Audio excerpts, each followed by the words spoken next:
देखिए ये रूस का वैक्यूम बम आखिर कैसे तबाही मचाता है। इस बम को लेकर दावा है कि 300 मीटर के दायरे में ये भयानक तबाही मचाता है, लेकिन समझिए असल में 600 मीटर का पूरा इलाका तबाह हो जाता है। जिस जगह पर यह बम गिरता है उसके दोनों ओर 300 मीटर का रेडियस इस वैक्यूम बम की जद में आता है और सब कुछ राख में तब्दील हो जाता है। यानी बम गिरने वाली जगह के दोनों तरफ 300 मीटर सिर्फ बर्बादी का मंजर, और बिल्डिंग, इंसान, जानवर सब कुछ खत्म हो जाता है।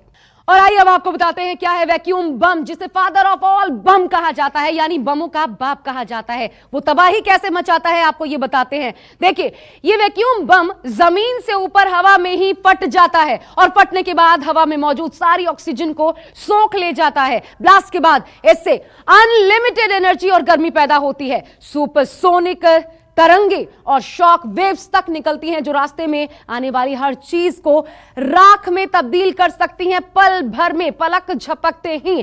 दावा किया जाता है ये वैक्यूम बम मानव शरीर को भाप में बदलने की क्षमता रखता है। इस घातक बम को फाइटर जेट से टारगेट और लोकेट कर गिराया जा सकता है। के दौरान बैन किया जा चुका है। आपको बताते हैं फादर ऑफ ऑल बम दुनिया का सबसे घातक गैर परमाणु बम है, यानी न्यूक्लियर बम के बाद सबसे ज्यादा खतरनाक बम। रूस के इस वैक्यूम बम को सभी बमों का बाप कहा जाता है। रूस का यह वैक्यूम बम एक थर्मोबैरिक बम है। जिस जगह यह गिरता है उसके दोनों ओर 300 मीटर का इलाका विनाश ही विनाश यहां नजर आता है। इसमें 44 टन TNT के बराबर धमाका होता है।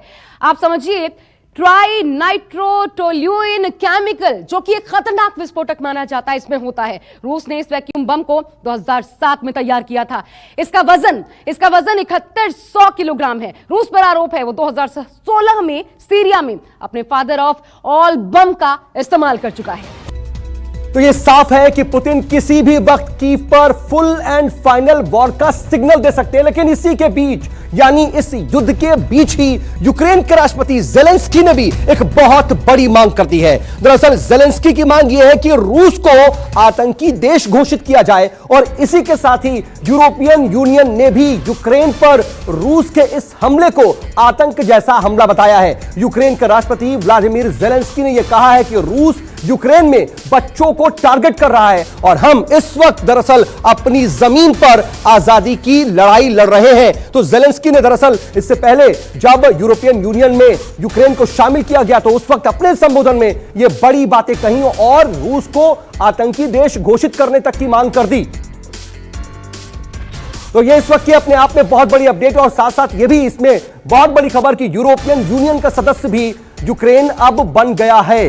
तो इस दौरान जब राष्ट्रपति जेलेंस्की अपना संबोधन दे रहे थे तो उस वक्त उन्होंने बड़े भावनात्मक अपनी बात रखी और कहा कि हम अपनी लड़ाई अपनी मजबूती के लिए, अपनी जमीन के लिए, अपनी आजादी के लिए लड़ रहे हैं, और रूस दरअसल बच्चों को भी टारगेट कर रहा है। यह बात उन्होंने अपने संबोधन में शामिल की। साथ साथ उन्होंने एक बड़ी मांग की कि असल में रूस को आतंकी देश घोषित किया जाए। तो यह बड़ी बात, और इस वक्त मेरे साथ मेरी सहयोगी शीतल राजपूत न्यूज रूम से मेरे साथ जुड़ चुकी है। शीतल, इसको किस तरीके से देखा जाए? एक तरफ यूरोपियन यूनियन का सदस्य बन गया तो वहीं दूसरी तरफ आतंकी देश घोषित करने की मांग, कैसे समझे?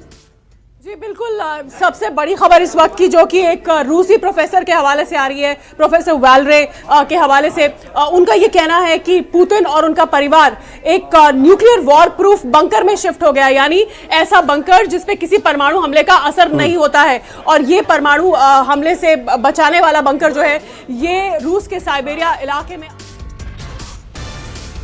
और देखिए इस वक्त की एक बहुत बड़ी खबर, शीतल, मैं आ रहा हूं आपके पास, और जो आप जानकारी दे रही थी कि पुतिन ने रूसी प्रोफेसर वॉल्डे सोल्बे का एक बड़ा बयान सामने आया है कि दरअसल साइबेरिया के अल्टाई माउंटेन में न्यूक्लियर बंकर है, उस बंकर में पुतिन और उनका परिवार छिप गया है। पुतिन का परिवार न्यूक्लियर बंकर में शिफ्ट हो गया है। तो अब देखिए जैसी आशंकाएं कहीं ना कहीं शक्ल ले रही हैं, उसको देखते हुए ये प्रिवेंटिव मेजर्स भी अपनाए जा रहे हैं, और रूसी जो राष्ट्रपति व्लादिमीर पुतिन और उनका जो पूरा परिवार है वो एक न्यूक्लियर सेफ बंकर में शिफ्ट हो गया है। ऐसा बंकर जिस पर किसी भी परमाणु हमले का कोई असर नहीं होगा। यह न्यूक्लियर बंकर है और पुतिन ने अपने परिवार को साइबेरिया शिफ्ट कर दिया है। और शीतल मेरे साथ न्यूज रूम से मौजूद है। शीतल, क्या कहेंगे इस पर, क्या अंदेशा इस कदम का? बिल्कुल रूसी प्रोफेसर वाल्वे सॉल्वे हैं जो कि मॉस्को स्टेट यूनिवर्सिटी में इंटरनेशनल रिलेशंस के प्रोफेसर रह चुके हैं। उन्होंने ये बयान दिया है कि एक न्यूक्लियर वॉर प्रूफ बंकर, यानी वो बंकर जिसमें किसी परमाणु हमले का असर नहीं होता, और ये रूस के साइबेरिया इलाके में अल्ताई माउंटेन रेंजेस में है। इस बंकर में पुतिन और उनके पूरे परिवार को शिफ्ट कर दिया गया, यानी पुतिन और उनका परिवार किसी परमाणु हमले की आशंका के चलते इस बंकर में शिफ्ट हो गए हैं। ये दावा है प्रोफेसर का, जो कि एक रूसी प्रोफेसर हैं। और आपको बता दूं कि ये बंकर जो है ये इस माउंटेन रेंज में बना हुआ है और ये पूरा एक शहर नुमा बंकर है, मतलब इसमें सब तरह की सुविधाएं हैं और ये पूरा एक छोटा शहर नुमा बंकर है जहां सब सुविधाओं से लैस है ये, और किसी भी तरह के परमाणु हमले से ये उसमें शरण लेने वाले लोगों को बचाता है। ये न्यूक्लियर वॉर प्रूफ बंकर है। और पहले भी यहाँ पर व्लादिमीर पुतिन और उनका परिवार छुट्टियां मनाने साइबेरिया के इस इलाके में जाते रहे, इस पर्टिकुलर एरिया में। और अब ये रूसी प्रोफेसर वालरे का बड़ा दावा कि पुतिन और उनका परिवार इस न्यूक्लियर वॉर प्रूफ बंकर में परमाणु हमले की आशंका को देखते हुए शिफ्ट कर दिया गया है। इसमें कितनी सच्चाई है अभी रूसी मीडिया से इसकी पुष्टि होना या रूस की ओर से इसकी पुष्टि नहीं हुई है, लेकिन ये प्रोफेसर वालरे का दावा है जो खुद एक रूसी प्रोफेसर हैं और मॉस्को की यूनिवर्सिटी में इंटरनेशनल रिलेशंस पहले पढ़ाते थे। हालांकि आपको बता दूं कि ये व्लादिमीर पुतिन और उनकी सरकार की ब्लैकलिस्ट में है। ये प्रोफेसर पहले भी सरकार और पुतिन को लेकर इस तरह की बयानबाजी इन्होंने की है, कुछ बातें कही हैं, और अब उन्होंने ये दावा किया है कि पुतिन इस बंकर में अपने परिवार के साथ शिफ्ट हो चुके हैं।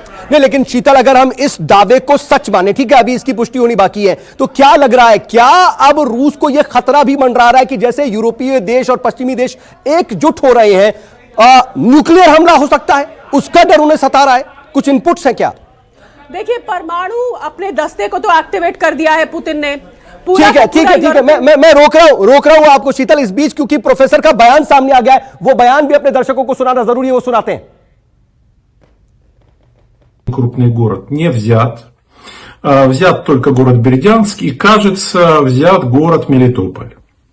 Более того, за время военных действий, это около 5 суток, израсходовано уже около 2/3 накопленного запаса ракет. Около 2/3.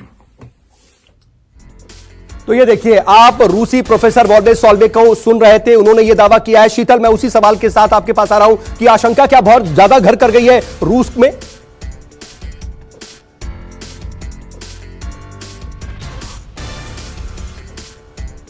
ठीक है, तो ये अपने आप में देखिए लगातार अपडेट सामने आ रही है और वो अपडेट्स हम आप तक पहुंचा रहे हैं। और क्या इसका मतलब ये है कि कहीं ना कहीं कुछ ऐसे इनपुट्स हैं रूस के पास कि उन पर न्यूक्लियर हमला हो सकता है, ये हम बताएंगे। और